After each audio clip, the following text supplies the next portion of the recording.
தமிழகத்தில் புராதன சின்னங்கள் ஆணையம் அமைக்க அரசு காலதாமதம் செய்வதாக அதிருப்தி தெரிவித்த சென்னை உயர்நீதிமன்றம் எந்த கட்டுமான பணிகளையும் மேற்கொள்ள கூடாது என்றும் உத்தரவிட்டு இருக்கு. மயிலாப்பூரை சேர்ந்த ரமேஷ் என்பவர் உயர்நீதிமன்றத்தில் தாக்கல் செய்த மனுவில் திருவண்ணாமலை அருணாச்சலேஸ்வரர் கோவில் கோபுரம் முன் வணிக வளாகம் கட்டும் திட்டத்துக்கு தடை விதிக்குமாறு கோரியிருந்தார். இந்த வழக்கை விசாரித்த உயர்நீதிமன்றம் பழமையான மற்றும் புராதன கோயில்கள் மற்றும் சின்னங்களை பாதுகாக்க புராதன சின்ன ஆணையத்தை அமைக்க ஏற்கனவே உத்தரவிட்டிருந்ததை சுட்டிக்காட்டியிருக்கு.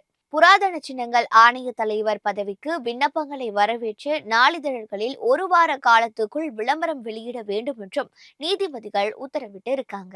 விண்ணப்பங்களை பரிசீலித்து 3 பேரை தேர்வு செய்ய வேண்டும். தேர்வு செய்யப்பட்டவர்களின் விவரங்களை மூடி முத்திரையிட்ட உரையில் நீதிமன்றத்தில் அறிக்கையாக தாக்கல் செய்ய வேண்டும் என குறிப்பிட்டு தமிழக அரசுக்கு நீதிபதிகள் உத்தரவிட்டு இருக்காங்க.